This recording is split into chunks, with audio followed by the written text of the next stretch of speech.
Yes, I was arrested.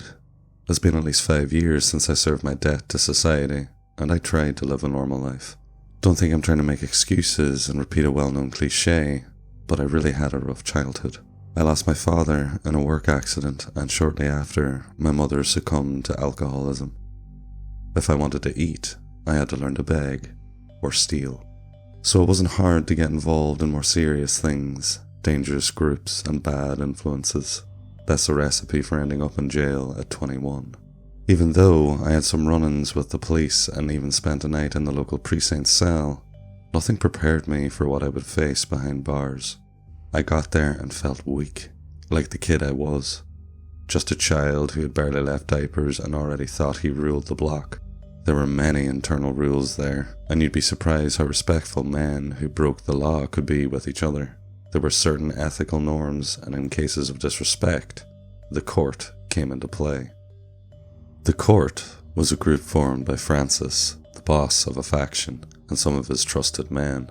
They judged some issues and decided punishments, which could range from doing the laundry for the guy you offended for the rest of the week to something heavier. The guards didn't even bother. Actually, it seemed to work well and save them some trouble, and in return, Francis and his buddies received some perks like cigarettes and chocolates.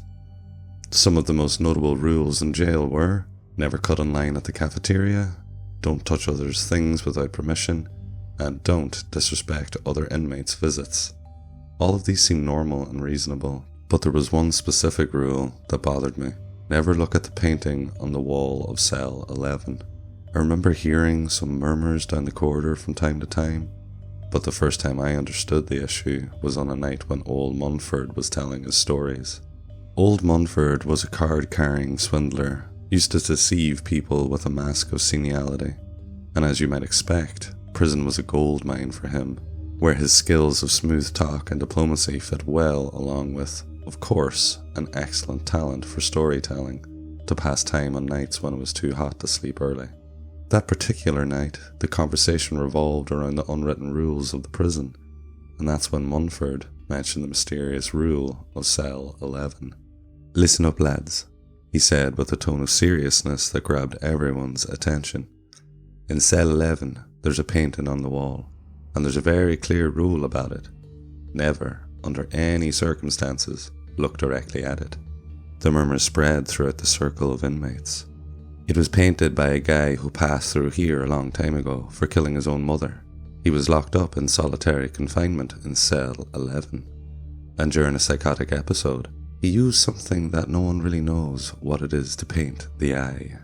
They say that since then, strange things happen to those who defy this rule, from terrible nightmares to disappearances." "Alright, old man, enough of scaring the ladies," Francis's voice interrupted, and I swear I could see some inmates jump in fright. Some colleagues nervously laughed, trying to dissipate the heavy atmosphere that had settled. I, on the other hand, couldn't shake those words from my head. The painting in cell 11, the psychotic murder, the stories of nightmares and disappearances, all of it intrigued me in a way I hadn't expected. That night, lying in my own cell, the thought of the painting haunted me. I couldn't shake the feeling that something sinister loomed over that macabre art. Days passed, and I did my best to avoid any mention of cell 11, even though I thought about it all the time. It was kind of an obsession mixed with fear and apprehension.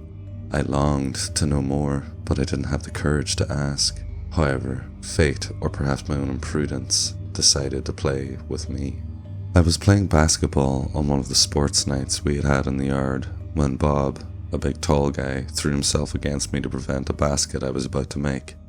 I felt my body collide with Bob's, and for a moment, the air seemed to have been sucked out of the room. I found myself awkwardly falling to the ground, the sound of my body hitting the concrete echoing in my mind. As I tried to catch my breath, I saw Bob's face, contorted in a mixture of anger and triumph. He knew he had taken me down. I took a deep breath, ignoring the throbbing pain spreading through me, and struggled to get up. Bob was laughing, a guttural sound that seemed to resonate in my ears. It only fueled my irritation. I wanted to retaliate, but I knew it would only result in bigger problems. So I swallowed my wounded pride and moved on. trying to focus on the game. But when the game ended and everyone began to disperse, I felt a heavy gaze upon me. It was Bob, staring at me with a disturbing intensity.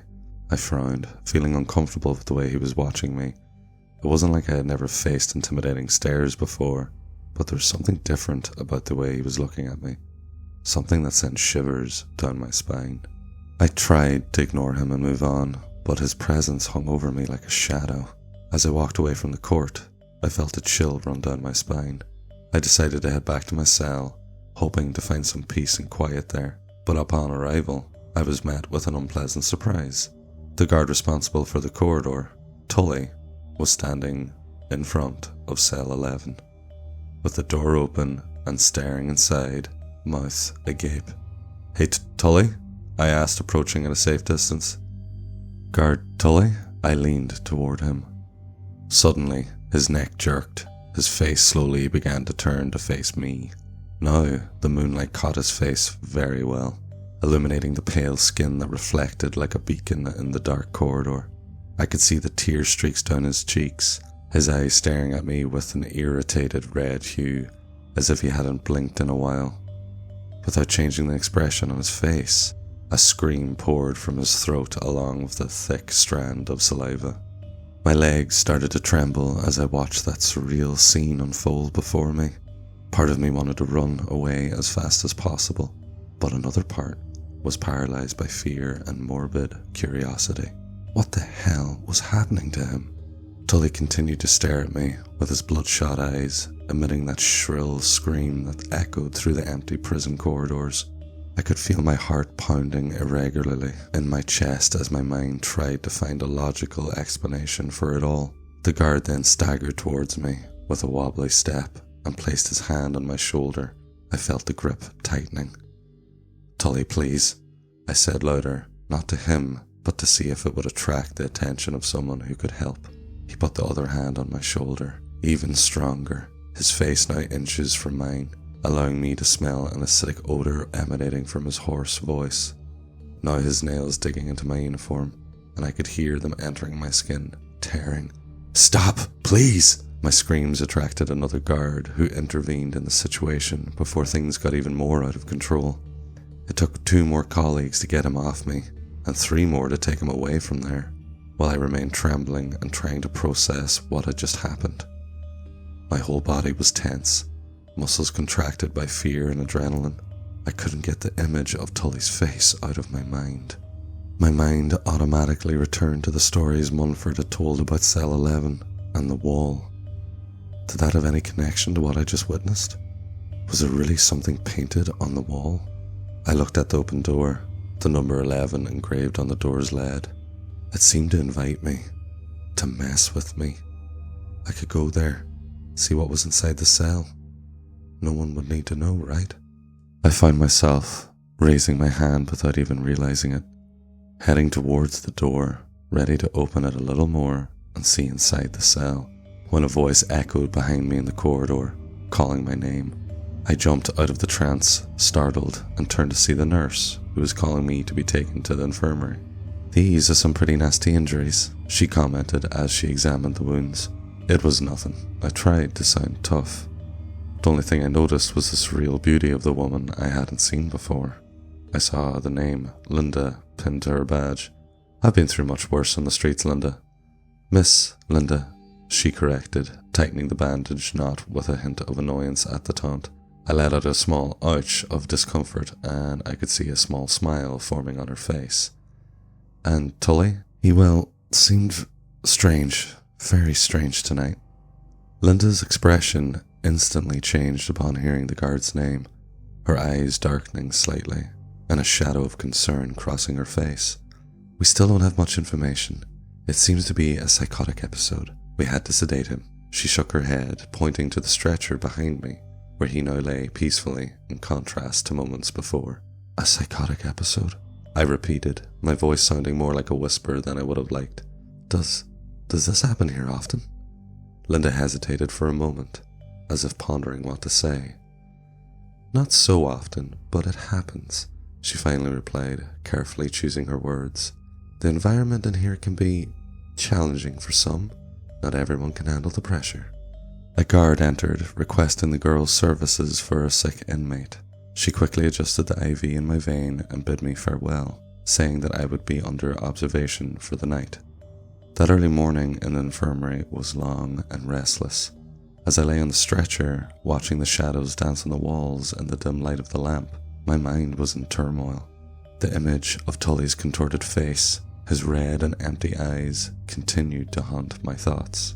Whenever I tried to close my eyes, the memory came back until, irritated, I decided that I would sleep one way or another.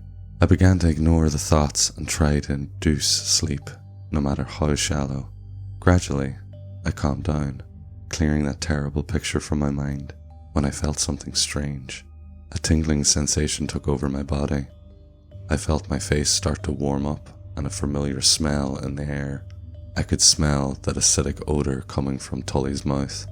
Now, right in my nose, I started to tremble, the palms of my hands sweating as I thought it was a vivid nightmare. Wishful thinking. I opened my eyes only for my heart to race abnormally. There, with his face almost lying on mine, with his eyes glazed and his mouth open wide in a silent scream, was Tully, standing. I could see the empty stretcher and the sheets on the floor.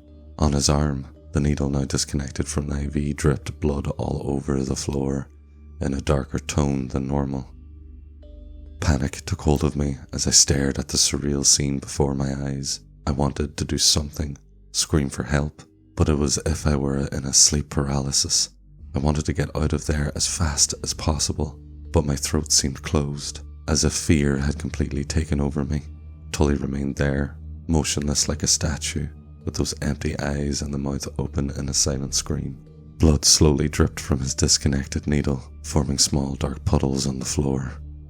Finally, after an eternity, I managed to gather the strength to move. With a tremendous effort, I reached for the button that called for help and pressed it with all my might.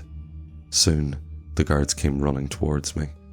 I pointed to that flesh statue, trying to explain what had happened. They quickly took control of the situation, removing Tully from the infirmary and calling a medical team to check his condition. I still wake up occasionally, trembling and sweating with the image of the guards staring at me. On some warmer nights, I can even smell that ochre odor escaping from his mouth. I returned to my cell the next day, and Tully never returned to duty. They say he spent the rest of his days in a mental institution. But at that moment, considering all my ignorance, I could only wonder one thing as I stared at the metal bars. What the hell was in cell 11?